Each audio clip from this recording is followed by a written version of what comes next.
Em meio ao redemoinho de gás e pó, nos braços da Via Láctea, estrelas passam a existir. Não sozinhas, mas em aglomerados, unidos pela força da gravidade. A gravidade é o escultor do universo. Agora, dê um passeio nos aglomerados estelares da galáxia.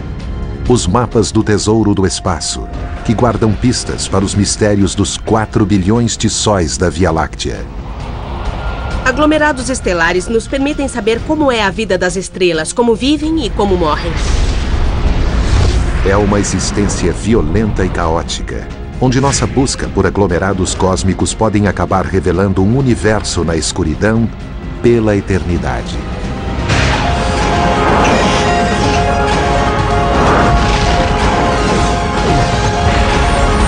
O universo, em busca de aglomerados cósmicos. Cerca de 1000 estrelas são visíveis ao olho humano numa noite escura no planeta Terra. Embora a visão brilhante possa nos impressionar, há lugares na galáxia em que a vista nos deixaria estupefatos.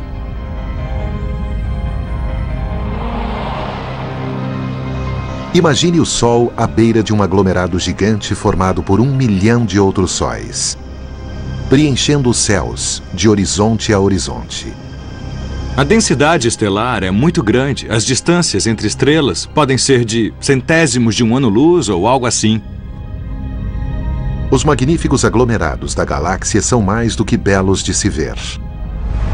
Você pode não saber, mas eles guardam os segredos de como as estrelas são criadas, como eles são destruídos em explosões de supernovas massivas que geram os elementos básicos da vida. Começa nossa busca por aglomerados cósmicos não através de um telescópio, mas na cabine de uma espaçonave interestelar.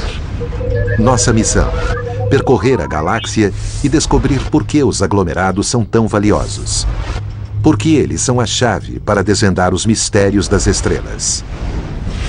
A primeira parada? As Pleiades, o aglomerado estelar mais famoso de todos. Há 440 anos-luz da Terra, conhecido desde a antiguidade, ele contém 1000 estrelas, mas só algumas podem ser vistas da Terra. As Pleiades são chamadas de 7 irmãs, um agrupamento de estrelas brilhantes facilmente perceptíveis no céu no inverno. No fim das contas, só 6 das estrelas são facilmente visíveis. É possível ver 6 e pessoas de olhar aguçado conseguem ver 8, 9 ou 10. Raramente conheci gente que tenha visto 7 estrelas. Talvez antigamente houvesse uma estrela que fosse mais brilhante que agora. Mas ela perdeu a força desde então. Agora só tem 6 estrelas visíveis. Há centenas de estrelas nas Pleiades, talvez cheguem a 1000.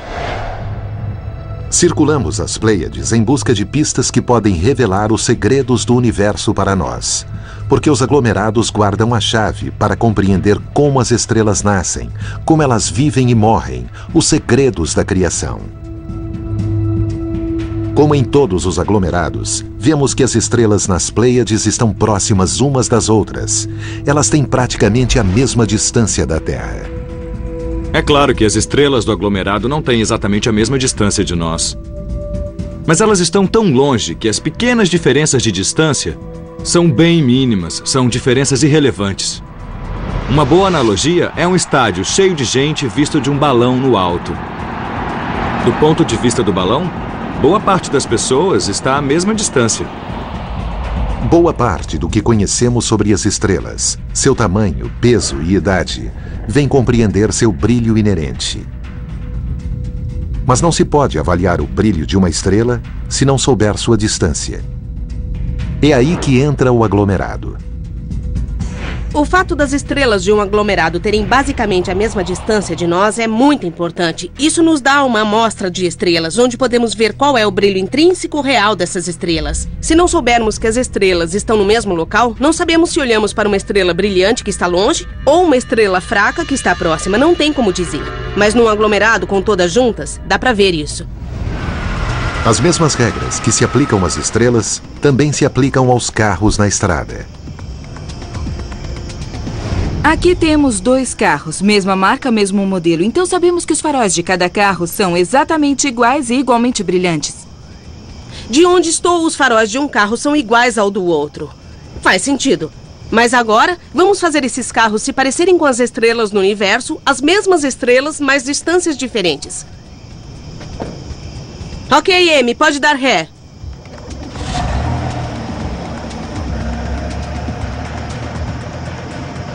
Vejam os faróis agora. As de lá são mais fracas do que as daqui, embora saibamos que são iguais. Essa é a lei do quadrado inverso. Se o carro está 2 vezes mais longe, o farol fica 4 vezes mais fraco. Se estiver 4 vezes mais longe, ficam 16 vezes mais fraco. E por aí vai, até onde quiser ir. Mas às vezes, uma luz que parece ser mais fraca, realmente é. Esta lanterna e os faróis são como estrelas num aglomerado estelar. A lanterna ao lado do farol parece mais fraca, e é porque ela é mais fraca, não porque está mais longe. Uma estrela fraca perto de uma estrela brilhante num aglomerado parece mais fraca porque a estrela é mais fraca, não porque está mais longe. Vendo de perto, vemos que as Pleiades têm várias estrelas brilhantes e fracas. E é essa variedade de estrelas diferentes num aglomerado, todas no mesmo lugar, que soluciona o enigma da evolução estelar. Aglomerados estelares nos permitem compreender como é a vida das estrelas, como elas vivem e como morrem. Pense dessa forma. Se um ET quisesse saber como os humanos vivem e morrem, mas só pudesse nos observar por 30 segundos, ele voaria pela Terra e tiraria fotos de milhões de humanos. Mesmo não podendo observar um humano viver e morrer como grupo, ele poderia juntar os pedaços da nossa história. Viria alguns bebês e viria também gente mais velha. Um aglomerado estelar é isso, é uma foto num momento. Mas tem estrelas em todas as partes da sua vida. E essa é a ferramenta que os astrônomos precisavam para juntar as peças de como é a vida de uma estrela. Sabemos que as estrelas maiores e mais brilhantes são as mais perigosas. Por isso mantemos distância. Estas são as estrelas de vida dura, que morrem jovens. Elas se expandem a um tamanho gigante até explodir numa supernova. O perigo se espreita mesmo em aglomerados com nomes convidativos, como o aglomerado Caixa de Joias. Mas a próxima parada de nossa viagem é um lugar no céu que é familiar às pessoas no hemisfério norte. Estamos a 80 anos-luz da Terra, nos aproximando do aglomerado mais próximo da Terra, o grupo em movimento da Ursa Maior. Ao aproximarmos nossa nave, vemos 5 estrelas centrais na Ursa Maior, conhecidas como a Grande Concha. As pessoas perceberam que elas se movem juntas no céu. Na maioria das constelações, as estrelas, embora pareçam ser da mesma constelação, não têm relação alguma umas com as outras. Não tem nenhuma relação gravitacional entre si. Entretanto, as estrelas da Ursa Maior, na verdade, foram formadas ao mesmo tempo e fazem parte do mesmo grupo em movimento. Com o tempo, o movimento mudará a aparência do padrão familiar de estrelas. Estamos visitando a Ursa Maior para explorar outra pergunta de aglomerados, porque alguns são mais espalhados que outros. Como forma irregular e aparência espalhada, elas são chamadas de aglomerados abertos. Um aglomerado estelar aberto é um agrupamento de estrelas de forma livre. Eles se formam nos braços espirais de galáxias espirais e aos poucos elas se afastam e aí se dispersam. Cientistas creem que quase praticamente todas as estrelas nascem em aglomerados. Mas com o tempo, as estrelas em aglomerados abertos se afastam pela gravidade de outras estrelas que passam.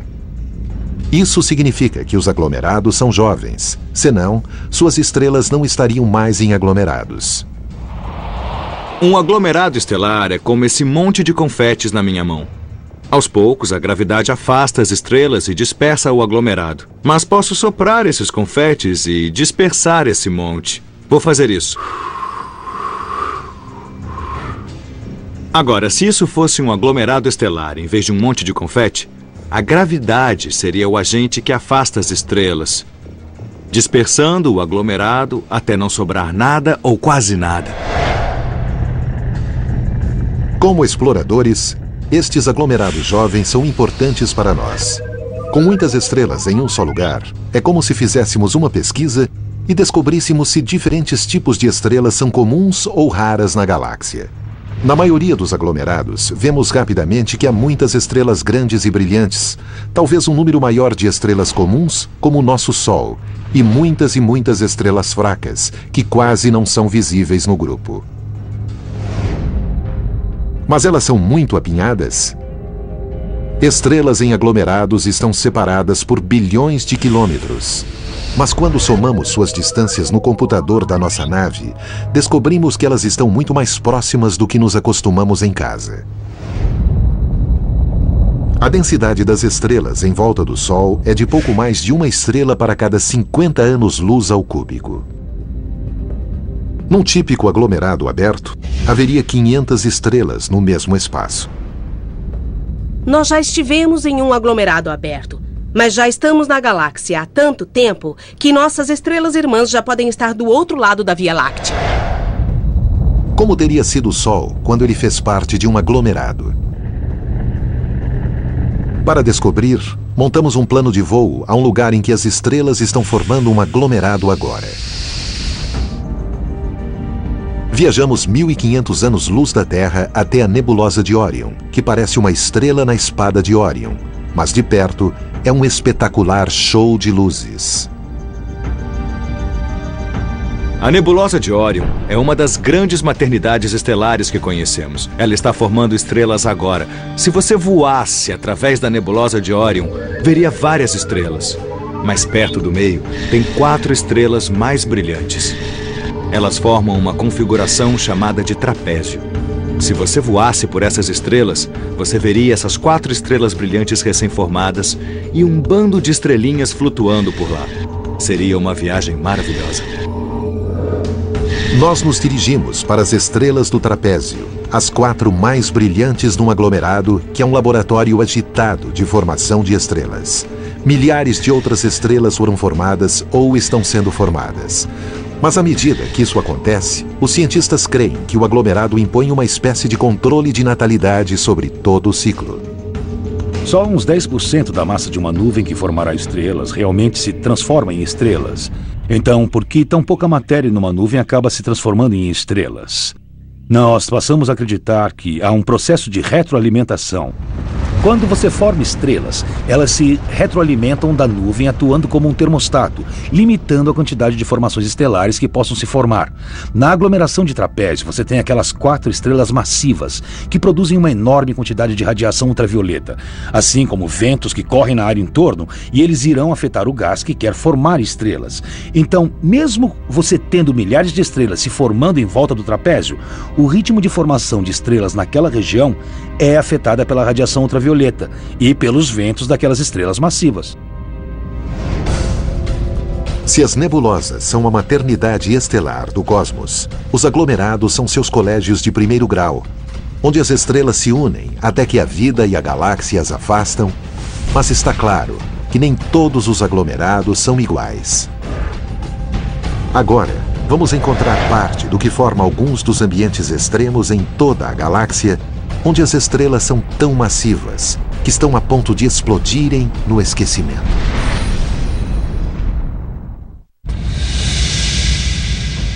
Quando se trata de aglomerados de estrelas, uma das primeiras coisas que boa parte das pessoas quer saber é qual é a maior. Quais delas se destacam? É a mesma coisa que olhar para uma grande cidade. Você quer saber sobre seus prédios mais altos e seus monumentos característicos. Será que tem um Empire State de aglomerados estelares? Precisamos viajar 10.000 anos-luz para encontrá-lo.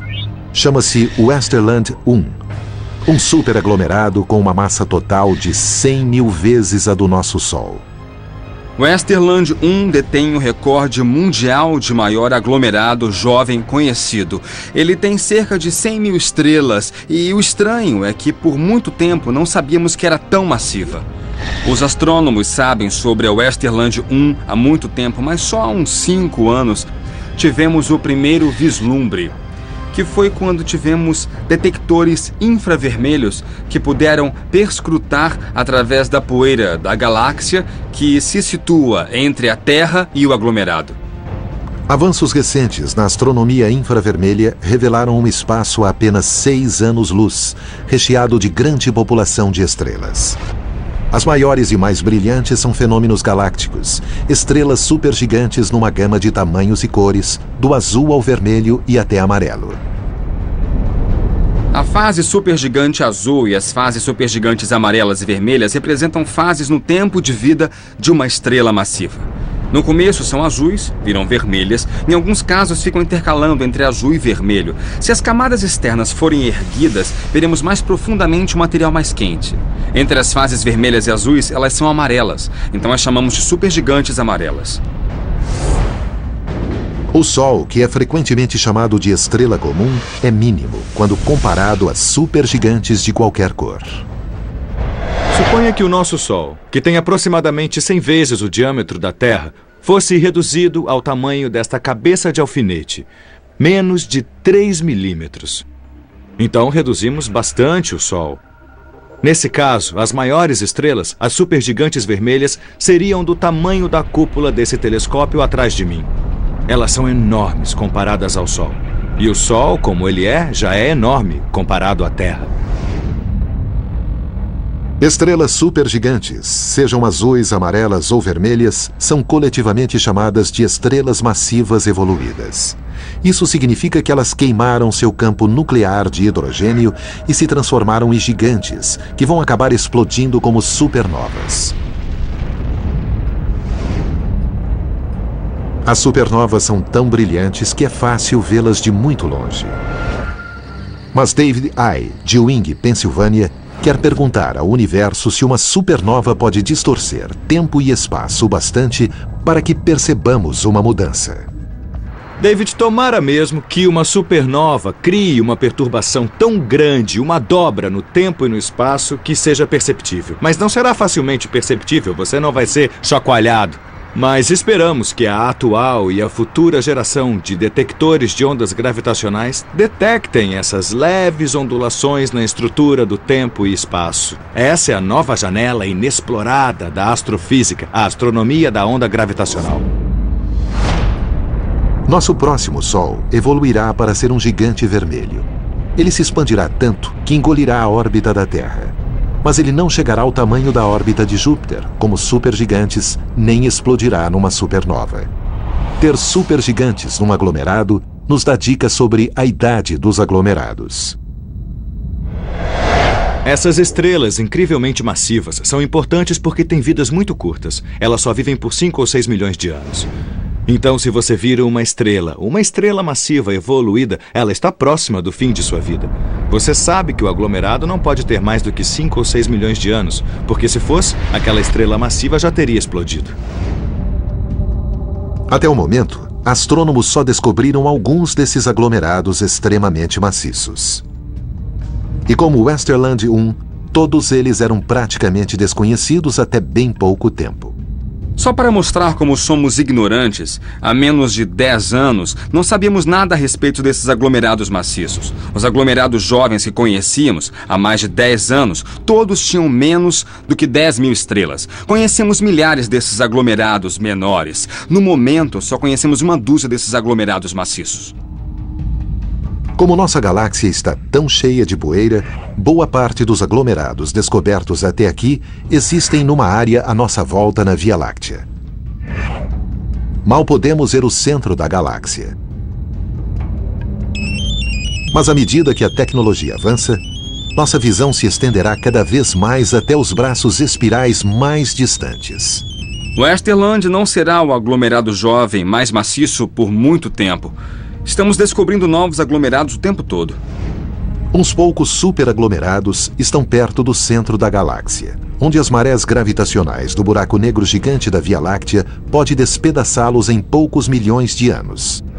Mas, por enquanto, suas estrelas massivas brilhantes estão sendo estudadas intensamente. Nossa próxima parada é o aglomerado quíntuplo, um aglomerado massivo de 4 milhões de anos batizado por causa de 5 supergigantes que dominam o seu centro. Ele também é o lar da estrela Pistola, uma das estrelas mais brilhantes de toda a galáxia. O aglomerado tem 5 supergigantes misteriosos, cujos segredos estão cobertos por nuvens de poeira vermelha. Em 2006, cientistas perplexos tentaram observá-los mais de perto usando o telescópio Keck, no Havaí. O que descobriram foi espantoso.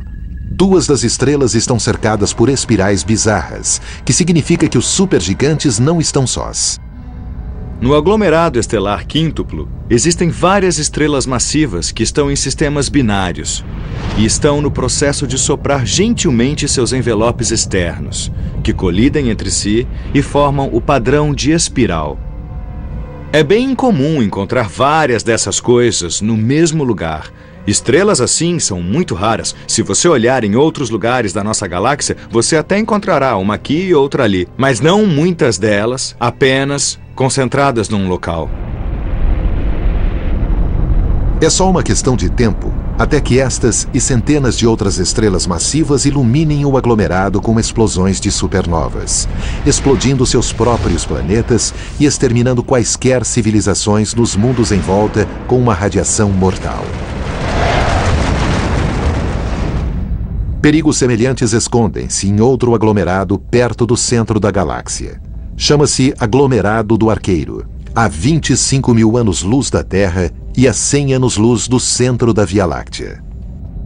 O aglomerado do Arqueiro foi o primeiro aglomerado massivo descoberto na galáxia. É o aglomerado jovem mais denso da galáxia. A vizinhança do nosso Sol é considerada vazia perto do aglomerado do Arqueiro. Nos 50 anos-luz cúbicos em volta do Sol, o único vizinho é o sistema Alfa Centauro. Se estivéssemos no aglomerado do Arqueiro, lá há tantas estrelas que esse mesmo espaço contém mais de 1 milhão de estrelas, iluminando o céu do planeta tanto à noite quanto de dia. Se vivêssemos em um planeta em torno de uma estrela no aglomerado do Arqueiro, ou num aglomerado tão denso quanto, veríamos milhares de estrelas no céu noturno. Na verdade, algumas dessas estrelas seriam tão brilhantes que individualmente seriam mais brilhantes que a lua cheia. O céu noturno seria muito brilhante, seria comparável à luz de um escritório de dia. O aglomerado do Arqueiro é um marco importante na nossa galáxia porque ele foi usado por cientistas para descobrir qual o tamanho que chega uma estrela.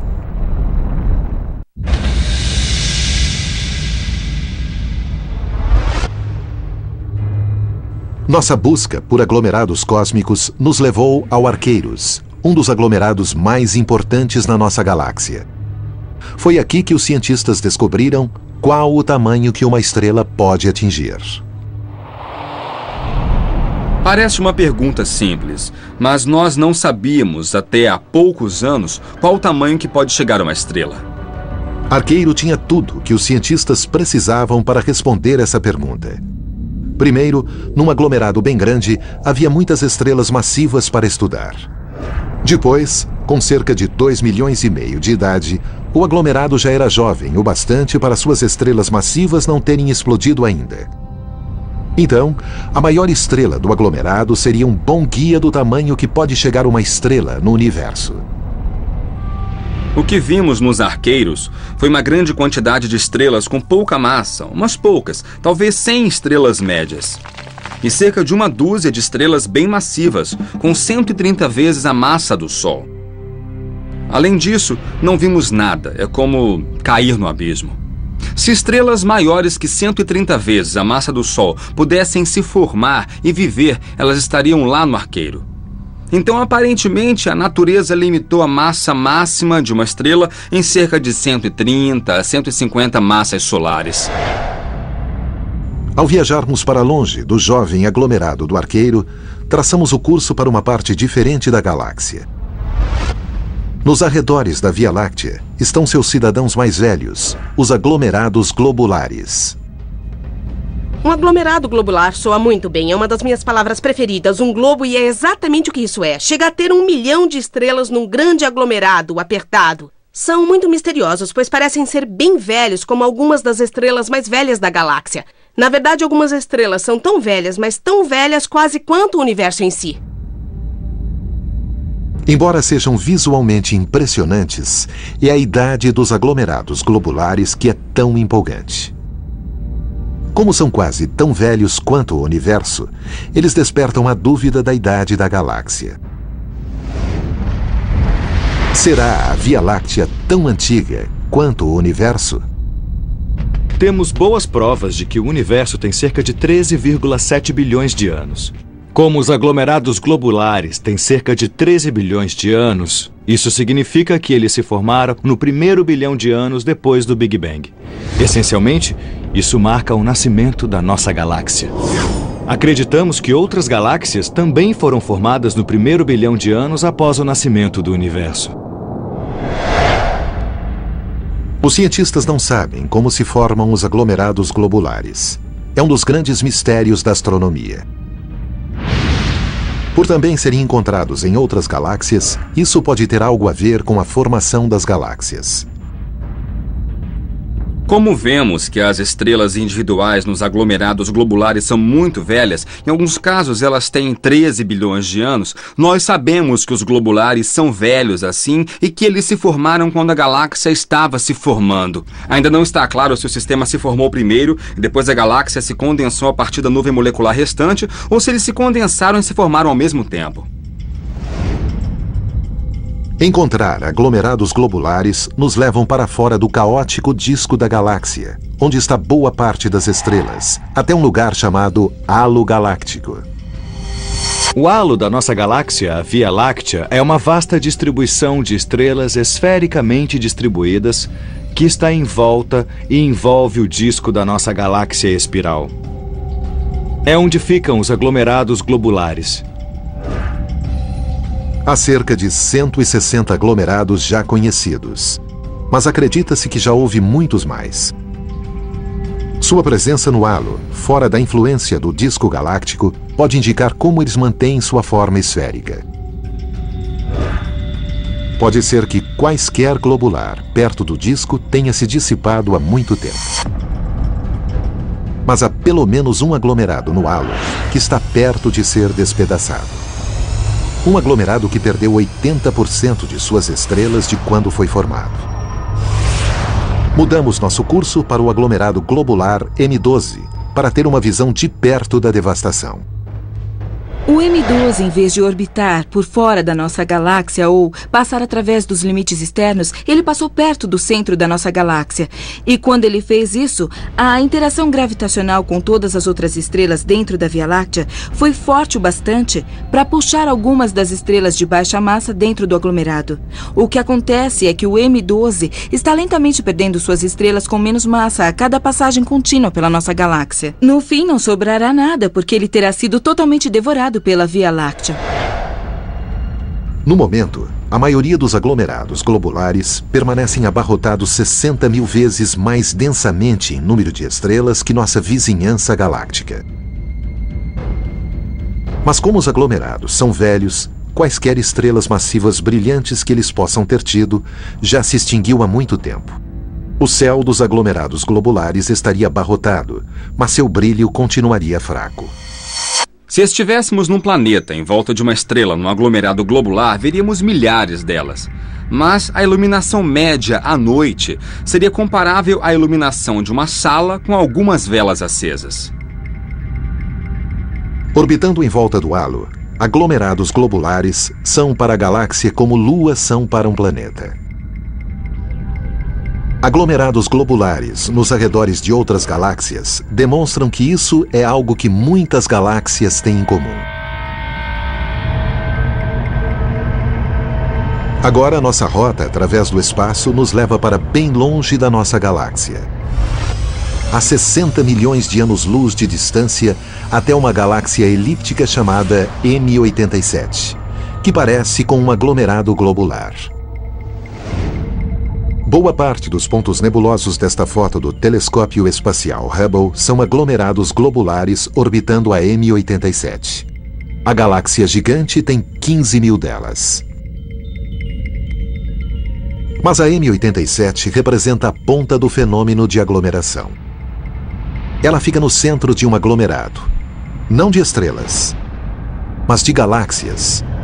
para onde agora viaja nossa nave para testemunhar a violência de sistemas estelares gigantes que se colidem a velocidades de milhões de quilômetros por hora.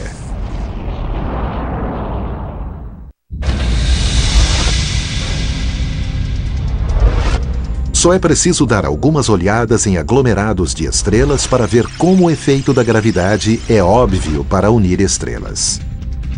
A gravidade é como o escultor do universo. Ela influencia grandes regiões à volta dela. Então, ela é capaz de fazer com que galáxias se aglomerem, assim como estrelas se aglomeram. Mas numa escala muito maior. Uma escala de milhões de anos-luz. Isso é fantástico. É um processo que começa bem no nosso quintal astronômico, onde nossa espaçonave se prepara para voar para fora da galáxia.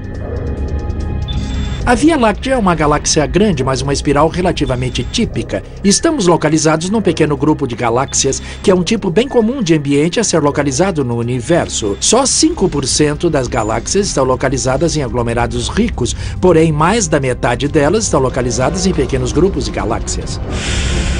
Nossa galáxia fica num aglomerado chamado Grupo Local. Numa viagem por 3 milhões de anos-luz, passamos por seus dois grandes membros, a Via Láctea e a M31, a Galáxia de Andrômeda. A Galáxia do Triângulo é a maior a seguir, e algumas galáxias anãs circulam entre elas. As galáxias, num aglomerado individual, tendem a se fundir com o tempo. Então, daqui a 4, 5 ou 6 bilhões de anos, nossa galáxia Via Láctea irá se fundir com a galáxia de Andrômeda. No momento, se olharmos para o universo a partir da órbita da Terra, nossa vista seria assim. O plano da nossa galáxia domina se esticando pelo centro. Mas quando nos fundirmos com Andrômeda, o céu vai parecer bem mudado. É um evento espetacular que provavelmente resultará numa galáxia elíptica, o que é bastante diferente dos dois componentes espirais. Andrômeda passará voando várias vezes, assim como a Via Láctea faz uma dança gravitacional. A fusão destruirá sua elegante forma de discos. No fim, elas se acomodarão numa bolha gigante, a forma típica de galáxias elípticas no universo.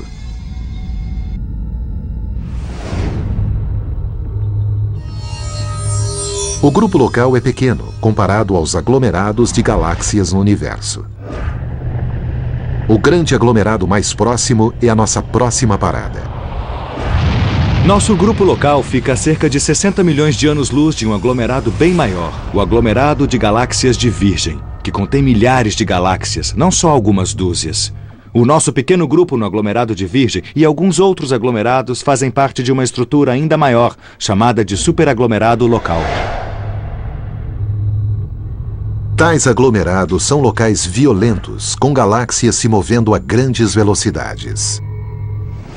Estamos falando de centenas de quilômetros por segundo, ou outra forma de dizer seria algo perto de 1,5 milhão de milhares de quilômetros por hora. Fazemos nossa viagem à área de alta velocidade desses aglomerados gigantes para solucionar um mistério sobre galáxias. Por que algumas têm estrelas se formando em aglomerados e outras não? Encontra-se a resposta no gás galáctico. Às vezes as galáxias são ricas em gás, às vezes pobres em gás. Galáxias ricas em gás tendem a formar estrelas bem ativas, as pobres em gás não. Na verdade, a ação nos aglomerados nas galáxias se parece com uma zona de guerra, onde as velocidades de milhões de quilômetros por hora deixa qualquer galáxia rica em gás em perigo de ser esmagada. O esmagamento de galáxias acontece quando uma galáxia que não faz parte de um aglomerado se aproxima de um aglomerado e a atração gravitacional, a atração periódica, pode remover ou sugar gás daquela galáxia que se aproxima. Isso deixa a galáxia com deficiência de gás e ela é incapaz de formar muitas novas estrelas e fica estrangulada. E quando a galáxia viaja bem para dentro do aglomerado, ela enfrenta dificuldades a partir da chamada pressão de arraste, à medida que ela acelera através do gás fino, flutuando no espaço do aglomerado. Ao passar por aquele gás, a pressão pode acabar retirando gás da galáxia. levando-a a ficar sem gás e, assim, incapaz de formar novos aglomerados de estrelas. Se atravessássemos o aglomerado procurando gás intergaláctico, nós não o veríamos. Ele é tão fino que na Terra nós o consideraríamos um vácuo perfeito. Mas se ligarmos os detectores de raio-x da nave, ele apareceria como um enorme brilho sombrio. As galáxias que vemos na luz visível, se olharmos com um telescópio comum, não são o único componente de aglomerados de galáxias. Não são nem o componente dominante. O componente dominante é um gás quente fino. O gás foi aquecido por choques durante o processo de formação dos aglomerados. E agora ele é tão quente que brilha em raio-x. Isso é totalmente invisível à luz normal. O gás quente exerce mais influência gravitacional sobre o aglomerado que as galáxias visíveis em si. Sua gravidade avassaladora ajuda a atrair galáxias e aglomerados a um centro comum. E quando olhamos aglomerados de galáxias, vemos um prenúncio de nosso próprio futuro. No centro do aglomerado, geralmente fica uma galáxia elíptica gigante, o resultado de inúmeras fusões por gravidade, como a que unirá a Via Láctea com Andrômeda. Essa é uma tendência comum para aglomerados de galáxias. As galáxias nelas estão se fundindo juntas, formando umas poucas e, finalmente, uma supergaláxia. O universo está destinado a ser preenchido com supergaláxias isoladas? A gravidade continuará com a atração sem fim? Para descobrir a resposta, contamos com os supercomputadores como máquinas do tempo para nos levar ao futuro. E o futuro que elas prevêem pode ser bem mais implacável que qualquer um poderia suspeitar.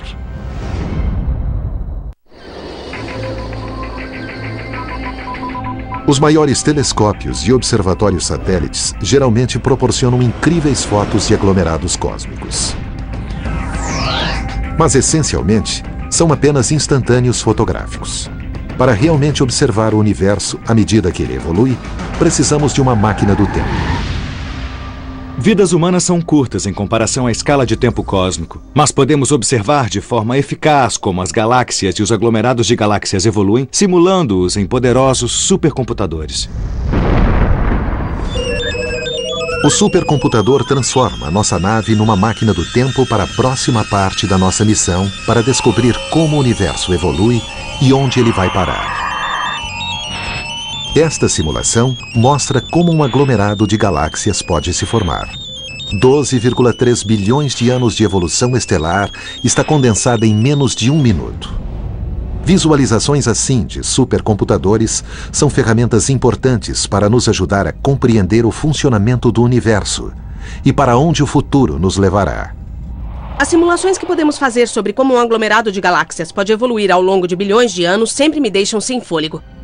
É incrível observar o tempo cosmológico brincar com essas belas e elegantes simulações. Eis como os supercomputadores trabalham. Eles começam com algo que os cientistas chamam de problema de N-corpos. N significa o número de corpos. Os corpos são planetas, estrelas ou galáxias. E o problema é fazer cálculos simples para descobrir como as leis básicas de Isaac Newton fazem os planetas ou estrelas se movimentarem no espaço. Tais simulações são formas bastante poderosas de estudar como sistemas complexos como aglomerados de galáxias e galáxias evoluem com o tempo. Peter Tubin, um especialista em simulação da Universidade de Maryland, programa as fórmulas de gravidade num supercomputador chamado Deep Tophet. É fácil, por exemplo, descobrir a órbita de um planeta em volta de uma estrela. Isso se chama um problema de 2 corpos. Um universitário faz isso num estalar de dedos. Mas suponha que você tenha que calcular os movimentos de um grupamento de estrelas num aglomerado estelar. O problema de N-corpos é um pouco como o de malabarismo. Se você tem um problema de 2 corpos, aqui temos uma bola. Posso jogar uma bola com facilidade, mas eu não sou malabarista. Eu não sei se consigo com 2 bolas. Ups! Dá pra ver que eu não consigo com 2 bolas. É preciso muito esforço e interpretação do cérebro para manipular 2 bolas. Imagine que precisamos manipular 3 ou 4 bolas. Eu não consigo fazer isso, tem gente que consegue. Mas a complexidade termina em algum ponto e ninguém consegue manipular 20 bolas. Surpreendentemente, o cálculo do problema é bem simples, mas o fato de precisar de um supercomputador é que tem muitas contas para fazer. É uma tarefa trabalhosa. Pessoal aos seus lugares. Como os alunos de Tuben demonstram ao tentar calcular com 12 estrelas sem computador. O número 1 está em 6,4. Número 2. O 2 está em 3,4. Número 3. O 3 está em 2,4. Em cálculos assim, a posição inicial de cada estrela recebe coordenadas numa tabela. O número 8 está em 4,4. Cada estrela tem também sua própria velocidade. E o resto depende dos alunos. Usando as leis de Newton, eles precisam calcular como a gravidade de cada estrela atua sobre cada uma das outras estrelas para determinar onde a posição de cada estrela estará no próximo ponto no tempo. Número 1. Esses alunos precisariam trabalhar por 300 anos para fazer o que um supercomputador faz em 1 segundo.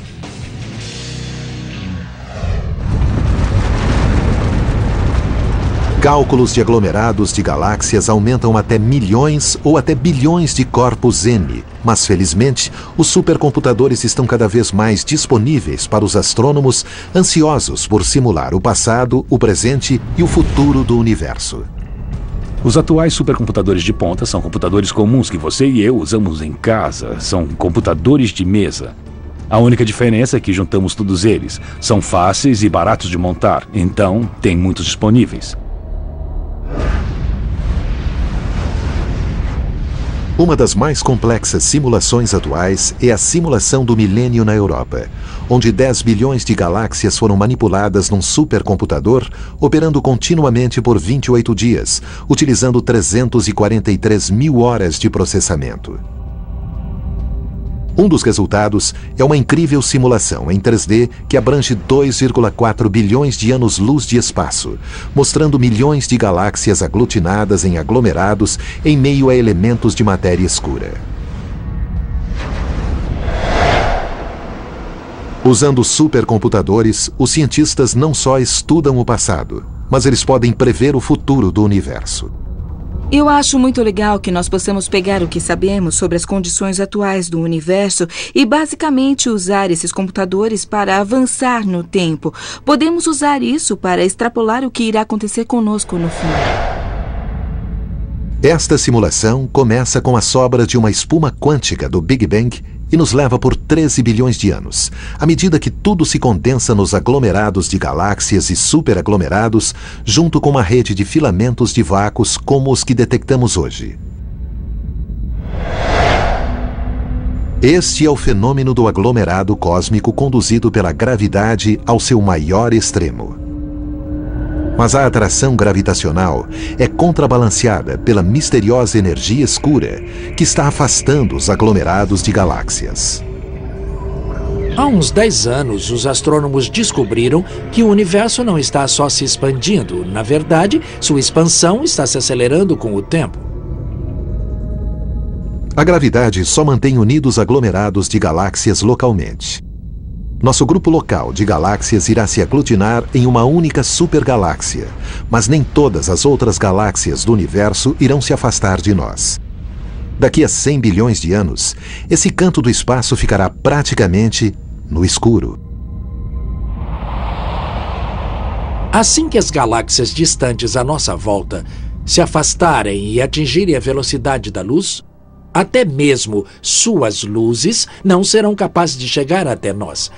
E essas galáxias irão se expandir nas vastas regiões do espaço e sumir de vista. Nossa galáxia será uma ilha incrustada na escuridão.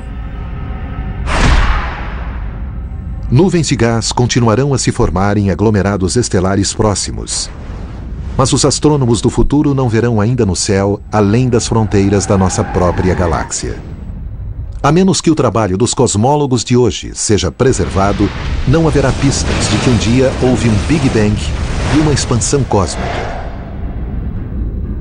Nada para que saibam da vasta existência além do lugar que hoje conhecemos como o Universo.